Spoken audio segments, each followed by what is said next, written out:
A Joplin artist is using his creations to improve beauty of the city. I'm Bronte Sorotsky with how his latest piece of art aims to do just that. Plus, make your voice heard. A number of issues in front of some 4 state voters on August 3rd. We'll take a look at what's on the ballot. Also, continued increase. More than half the counties in the U.S. are considered high transmission areas for COVID-19. And Oklahoma update. We'll hear from Oklahoma's Lieutenant Governor on the COVID situation in the state. The 4 states' most watched news starts now. A Joplin artist is using his talents to beautify the downtown area. KOAM's Bronte Sorotsky joins us live in the studio with more. If you've walked through downtown Joplin lately, you'll probably notice some murals around town. And if you look up around 5th and Main, you'll see one of Joplin's newest and tallest works of art. Definitely the highest painting that I've ever done. So this is 4 stories up. I think it's the highest painting in Joplin, the highest piece of art, which is kind of cool if so. Eric Hahn is a local hairstylist in Joplin, but he's also responsible for some of its newest paintings. This is my second butterfly mural to do in Joplin.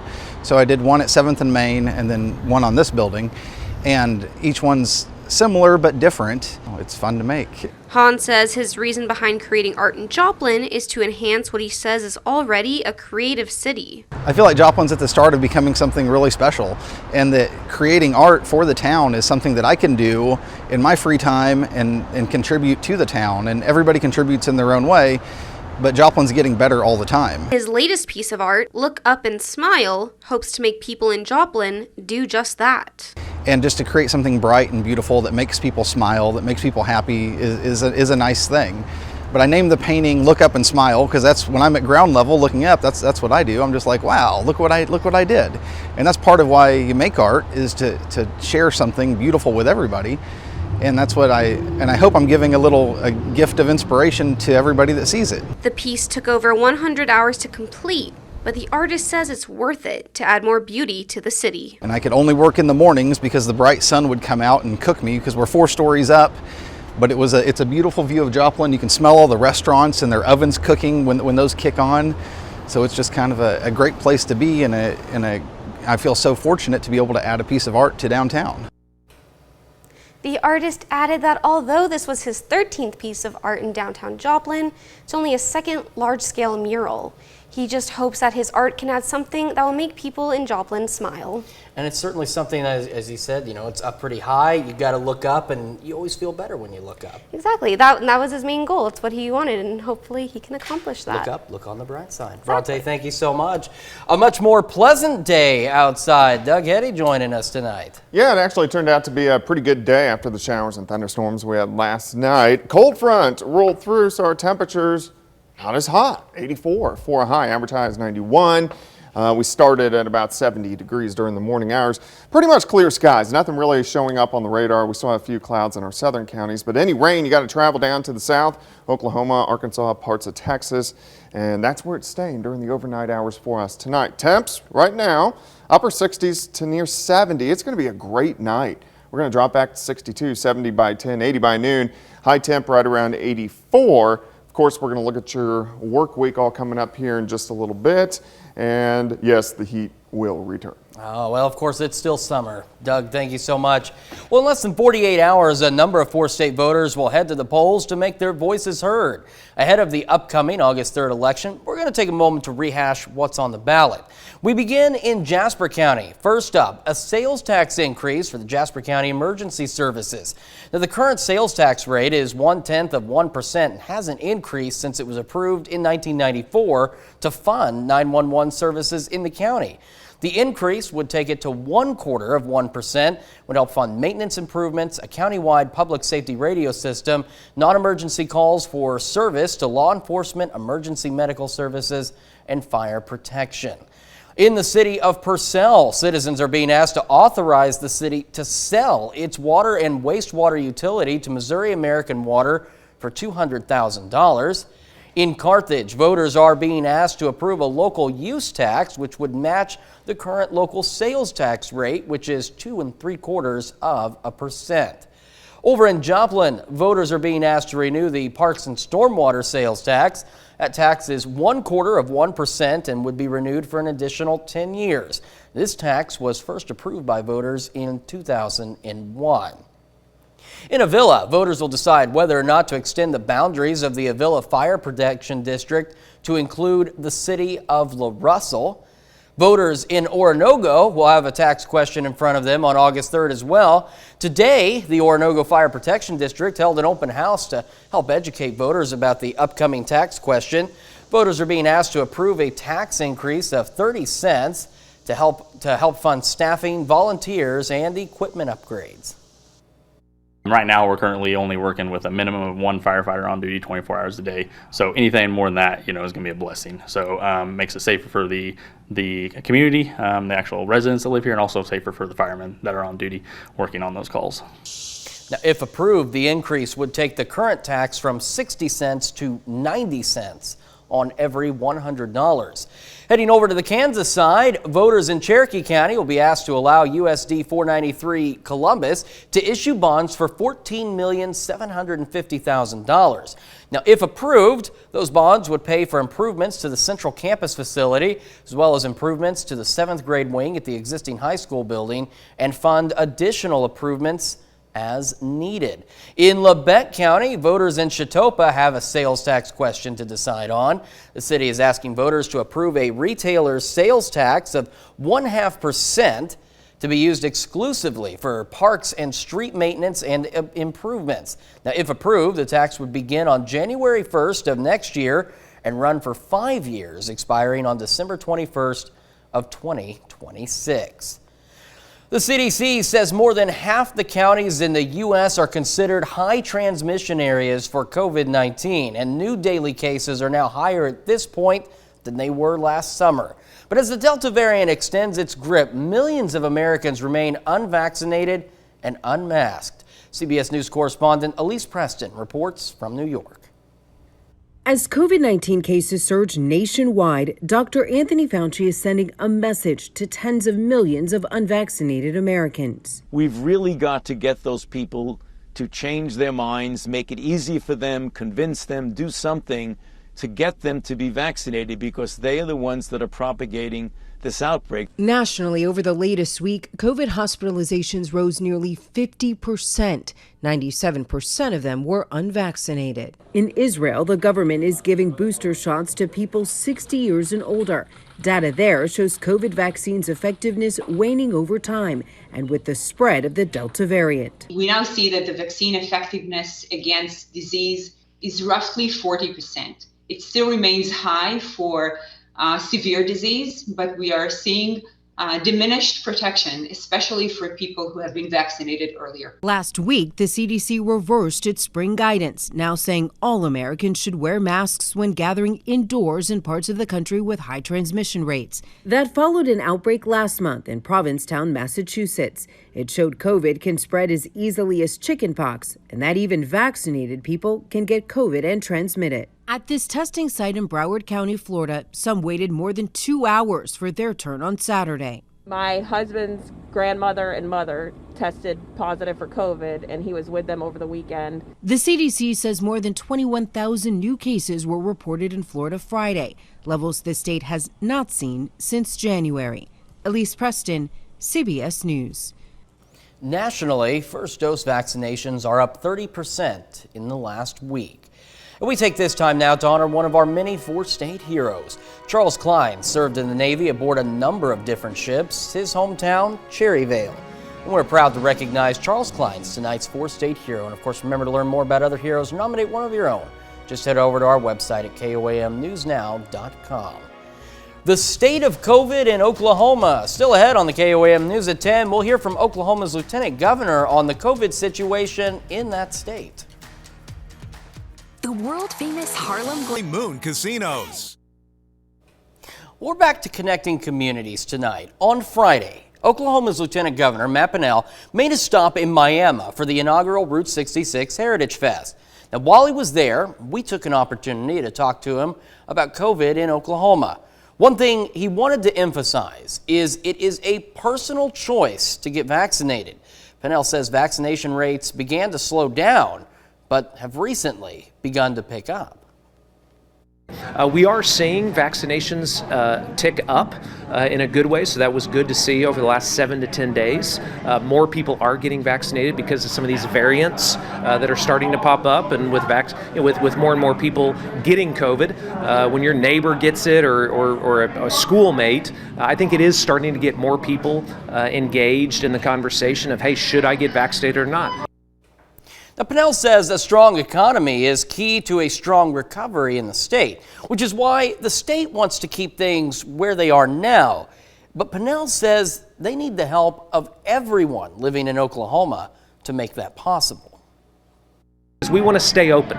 We want small business owners across Oklahoma to be making money, and that means our economy has to stay open. And for us to be able to do that, we have to have a healthy and safe community as well, and that means certainly more people choosing to get vaccinated if they choose to do that. As we mentioned, Pinnell says that's the biggest part of the equation, is making your own choice. At the end of the day, it's personal responsibility. It truly is. If a mom or a dad wants to send their kid to school in the fall wearing a mask, they have a choice to do that. And you have a choice to get vaccinated or not. Later on the KOAM News at 10, moving on up, we're going to hear more about Javon Grant's decision and his signing to play basketball at Sam Houston State. Plus, the temperatures were fantastic for us today. How long will it stick around? We'll check that out coming up. See you this Friday.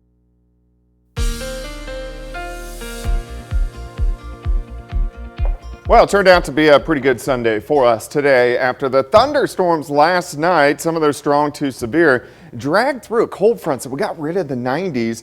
And it's already August, believe it or not. But if we look back at July, you can see the first 3 quarters of July, not bad, mainly into the 80s. And then the extreme heat over the past 10 days or so, especially over the past 5 days, temperatures have been really bad. But we're down into the 80s once again, and we're going to sit here for at least a few days. And then, of course, the heat will return. Great time lapse, Indigo Sky Casino and Resort.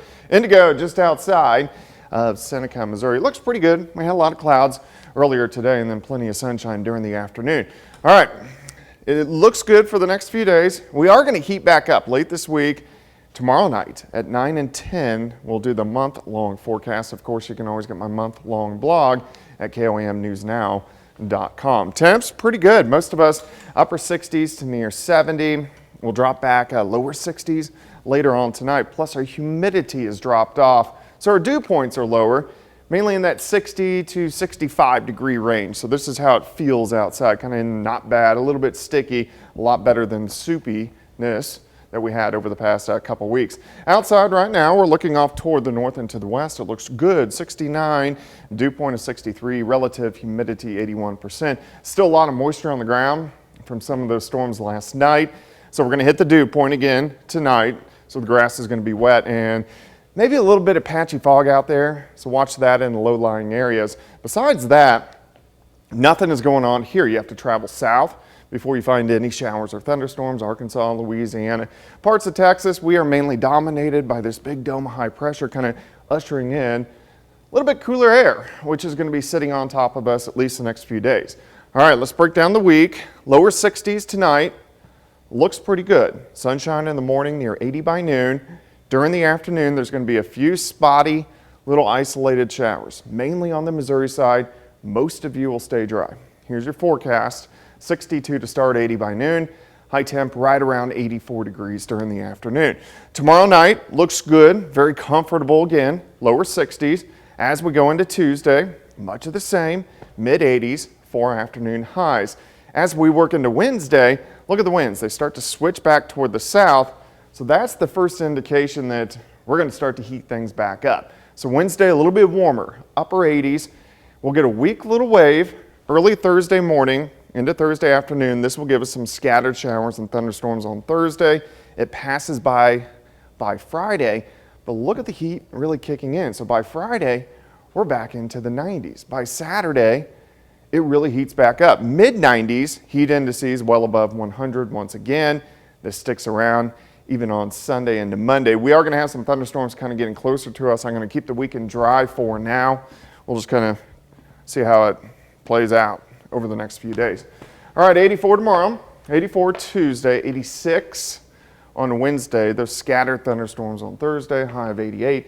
93 Friday, and then back to 96s Saturday and Sunday. So at least the first week of August feels a little bit better. Unfortunately, it's just not going to last that long. No, it looks like that's not going to be the case. But I mean, it is August. It is. I guess that's what we expect. One of our hottest months of the year. Yeah, might as well enjoy this while we can. Yeah. Right? Doug, thank you so much. Yep. Danny joining us with sports right now. Pittsburgh Post 64 winning the team's 5th state championship. We caught up with head coach Tyler Brines to talk about the win. Still ahead, Pittsburgh's Javon Grant makes his college commitment official. The full story next. Doug Heady has earned the NWA 315130.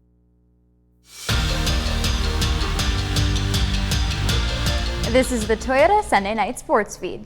Pittsburgh's Javon Grant made a big announcement on Saturday. Today, he makes his college commitment official. Pittsburgh standout Javon Grant signs to play basketball at Division I Sam Houston State. I feel good. I'm just ready to get to work, get to Texas so I can get to college and just see how the environment is. Grant received multiple offers to play junior college ball and 2 Division I offers. He chooses to make Huntsville, Texas, his new home. The coaching staff, they came at me. They hit me with some Zoom calls and some texts and just a lot of FaceTime. So they just came at me real good. So it just felt like a good fit. One call in particular made the difference. I got on with their head coach, Coach Hooten, and the assistant coach Bailey. And we talked for about 30 minutes to an hour, and it was just a really good talk. And they told me how their offense was run and how they put me in the offense, and it just felt really good. Grant's senior season at Pittsburgh High School was a memorable one. He was named the Sports in Kansas 5A Player of the Year last winter. Ladies and gentlemen, that last basket made by Javon Grant, he became the all-time leading scorer. They said I'd have a great impact if I came in and did what I did, but they also didn't guarantee me anything. They said if I came in and do my job, I could get a great impact to the team my freshman year. Grant averaged 29.8 points per game at Pittsburgh. He finished with 11 30-point games and 3 40-point games. His goals continue to be big, but he is confident. I'm trying to get to the March Madness, so that's really just my goal. I play basketball, I love it, so I feel like I don't got no pressure. Grant says he's most excited to play in a big arena and in front of the many Bearcat fans. Pittsburgh Post 64 claims the team's 5th state title on Saturday. The last time they won was in 2014. The Patriots defeated the Kansas Senators out of Topeka 9-6 in the championship game. Pittsburgh went through the tournament dropping just 1 game, but were certainly challenged along the way. Head coach Tyler Brines says his team is resilient. We never give up. We say it all the time that we won't go out without a fight, and that, you know, any situation that we feel like we're comfortable in, and that just helps a lot, especially in those tight games and those, you know, tight moments. It's a dream come true. We've been working really hard for this. It takes a lot of work that goes into it, and it just all paid off, and it felt great. Pittsburgh advances to the Mid-South Regional in Hastings, Nebraska. They are one of 8 teams competing in the double elimination tournament. The Patriots head out on Tuesday and play their first game on Wednesday. That brings us to our one and only break in the Toyota Sunday Night Sports Feed. Still ahead, the Cardinals look to take the series from the Twins. Those highlights next. Joplin School's health benefit trails and routes available.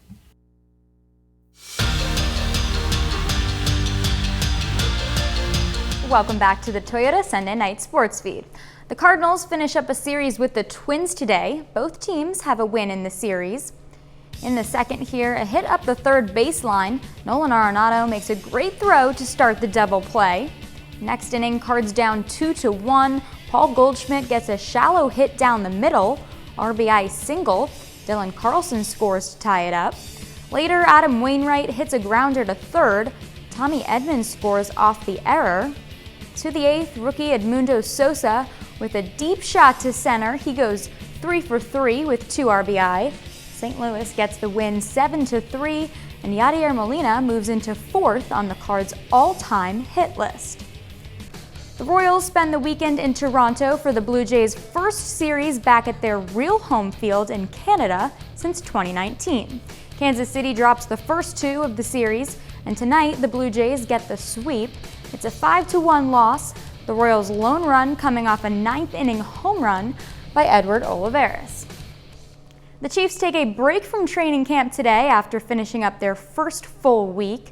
The first preseason game is 2 weeks away. Head coach Andy Reid is pleased with the progress made by the rookies so far. The young guys have done a nice job, Nate. I mean, they've stepped up, I thought, and they've been working their tail off. It's been a good exercise with very few mistakes. And so you look at that now, that becomes important. The great part is with those linemen, the young linemen, the defensive line helps them out. Those veteran D linemen help them out by talking to them on certain things. The veteran offensive linemen help them out. We're back right after this. Hi, this is Alan from Wayside. So usually at this time of night we tell you what day it is, and unfortunately our supplier of what day it is did not supply us, so you're stuck with us. I can tell you it is today is National Dougherty Day. That's I what have no idea be. what you're talking about. What do you mean, our supplier? Okay, see, Doug's not usually here. So usually every 10 o'clock newscast on the weekends, we have what day is it? Okay. And we get it from one of our news sources, and it tells us, it's National Avocado Day, which what it was yesterday. Okay. Yes.